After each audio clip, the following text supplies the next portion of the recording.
મારું નામ નકુલ વછેટા છે. GFFA એવોર્ડનો ઓર્ગેનાઇઝર હું છું. GFFA એનું ફૂલ ફોર્મ શું છે તમારું? Gujarat film family award. હવે આમાં આ કયા નંબરનો તમે એવોર્ડ શો કરી રહ્યા છો? આ મારે આ ત્રીજી સિઝન છે. આ ત્રીજું વર્ષ છે આપણે એવોર્ડ ફંક્શન. આજે કયો એવોર્ડ રાખવામાં આવે છે? એવોર્ડમાં આપણે કેટેગરીમાં જોવા જઈએ તો આપણે Gujarati film, Gujarati drama, Instagram ઇન્ફ્લુએન્સરો એવા દરેક લોકોનો દરેક પ્રકારના આપણે લોકો એવોર્ડમાં આપણે સમાવેશ કરેલો છે. કેટલા લોકોને આજે એવોર્ડ આપવાના? મિનિમમ આપણે 100 જણના એવોર્ડ છે આપણે. અને ગેસ્ટમાં કોણ છે તમારા? ગેસ્ટમાં આપણે આ ગુજરાતી ફિલ્મો જે 2025માં રિલીઝ થઈ છે એના જ બધા મુખ્ય મહેમાન કલાકારો છે. એ સિવાય પછી અમુક ઇન્વાઇટ કર્યા છે, જેમ કે પાર્થ કોટર છે, બીજા અમુક મારા ઘણા મિત્રો છે, એ લોકોને આપણે ગેસ્ટમાં ઉપસ્થિત રાખેલા છે. અંદાજે કેટલા લોકો આજના શોમાં અહીંયા આવશે? અંદાજે શોમાં આપણે 500 થી 600ની ઉપરની ગણતરી છે. પણ GFFA ખાલી એવોર્ડ શો જ કરે છે કે બીજું કંઈક પ્રોગ્રામ એરેન્જ કરે છે? GFFA એવોર્ડ શોમાં એવું છે કે પૂજા ડિજિટલ સ્ટુડિયો પ્રેઝન્ટ. પૂજા ડિજિટલ સ્ટુડિયો પાસે ઘણા આલ્બમ સોંગથી લઈને ગુજરાતી મૂવીથી લઈને ઘણું પણ વર્કઆઉટ કરે છે. અને સાથે સાથે એવોર્ડ ફંક્શનનું પણ આયોજન દર વર્ષે કરે છે. આ એવોર્ડ પતી ગયા પછીનું આગળનું શું કાર્યક્રમનું? આ એવોર્ડ પત્યા પછી નેક્સ્ટ અમે હવે એવી ગણતરી દર ડિસેમ્બરમાં આપણો આ GFFA એવોર્ડ થતો રહેશે. અને હવે સારા એવા લેવલમાં થોડુંક અપગ્રેડ કરતા રહીશું. તો આજે જો કોઈક નામાંકિત હીરો હિરોઈન કોઈ આવવાના હોય, એકાદ બેના નામ જણાવશો? એકાદ બેના નામમાં એવું છે કે આપણે ગુજરાતી ફિલ્મો જે લીધી છે એમાં વાર્તા છે, પછી ઘણી બધી એવી ફિલ્મો છે કે જે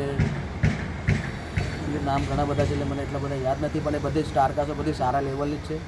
જે લોકો ઘણી બધી ફિલ્મો કરી ચૂક્યા છે એવા સારી સારી સ્ટારકાસ્ટો પધારવાની છે. તો આજે જે તમારો આ એવોર્ડ શો છે એમાં તમારા સ્પોન્સર મેન કોણ છે? મેન સ્પોન્સરમાં my digital present trophy sponsor છે. પછી પાર્થભાઈ કોટક સપોર્ટ બાયમાં છે. નિક ફિલ્મમાં નીતિશ પંચાલ મારા સપોર્ટ બાયમાં છે. બીજા ઘણા એવા છે કે જેના લોગો અમે પાછા દર્શાવેલા છે. આજનું જે આ પ્રોગ્રામ રાખેલો છે એનું મુખ્ય કારણ શું છે? મુખ્ય કારણ એવું છે કે આપણે એક સાથે મળીને કલાકારો બધા ભેગા થાય અને એક અલગ પ્રકારનો મનોરંજનનો કાર્યક્રમ રહે અને બધા મળીને સાથે એકબીજાનો કોન્ટેક્ટ વધે, એકબીજાને સારું કામ મળતું રહે, એ આપણું લક્ષ્ય હોય છે. તો જે ઓર્ગેનાઇઝરો છે જે એવોર્ડ શો કરી રહ્યા છે ગુજરાતમાં અને ખાસ કરીને અમદાવાદમાં, તો એના તરફ માટે તમે શું મેસેજ આપવા માંગો છો? એના માટે મેસેજ એવો છે કે કરવા જોઈએ એવોર્ડ ફંક્શન. લોકો દરેક જણને કરવા જોઈએ, થોડું સારું. અને દરેક પબ્લિકને બી કહું કે તમારે થોડોક સપોર્ટ આપવો જોઈએ. અમુક સ્પોન્સરોને કહે કે તમે પણ સારો એવો થોડો સપોર્ટ આપો કે જે કરીને આવા કાર્યક્રમ થતા રહે. જે GFFA દ્વારા આયોજિત કર્યું છે અહીંયા છેલ્લા 3 વર્ષથી આ સિઝન થાય છે. સિઝન 3 છે અત્યારે. એમાં ઘણા બધા સેલિબ્રિટીઓ આવેલા છે, ગેસ્ટો પણ આવેલા છે, મીડિયા મિત્રો પણ હાજર છે અહીંયા. અને બહુ નકુલ વચેટા સરનો બહુ સારો એવો એક્સપિરિયન્સ રહ્યો છે. એમની સાથે હું છેલ્લા આ સિઝન લાસ્ટ છે ને ત્યારથી જોડાયેલી છું અને બહુ સારો એવો એક્સપિરિયન્સ રહ્યો છે એમની સાથે. અને દરેક સ્નેહી મિત્રોને હું આ GFFમાં આવકારું છું અને બધાનું સન્માન કરું છું. पहले तो आप सबको मैं शबनम मेमन सूरत से हूँ मैं, और मुझे बुलाया गया है GFF में, और मैं जो सोशल मीडिया पे इन्फ्लुएंसर हूँ वो हिसाब से मुझे अवार्ड देने के लिए बुलाया गया है. जी मैम, आपका आईडी क्या है और आप शबनम मेमन 5.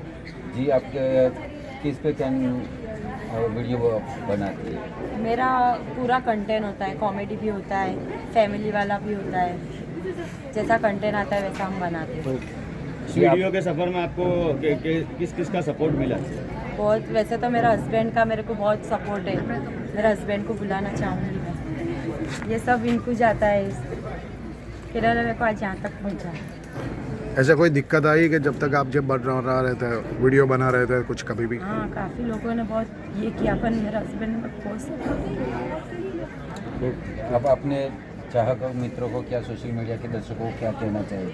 ऐसा ही बोलूँगी, पब्लिक तो टारगेट करेंगे, आप आपका टैलेंट दिखाइए और आप आगे बढ़िए इस तरह.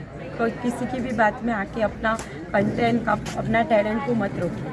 जी मैम, सोशल मीडिया में जब आप अपलोड वीडियो करते हैं तब हर जगह की कमेंट आती है अलग अलग तरीके से, आप उसको कैसे देखती हैं? पहले तो मैं बहुत रोती थी कैसे कमेंट करते ये वो, पर मेरे हस्बैंड ने मेरे को बहुत सपोर्ट किया कि ये सब चीज़ लेके बैठेंगे तो कभी आगे नहीं जाएंगे, ये सब चीज़ों को इग्नोर करना सीखो।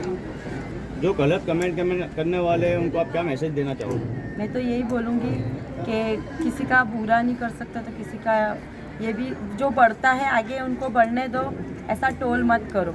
Okay done.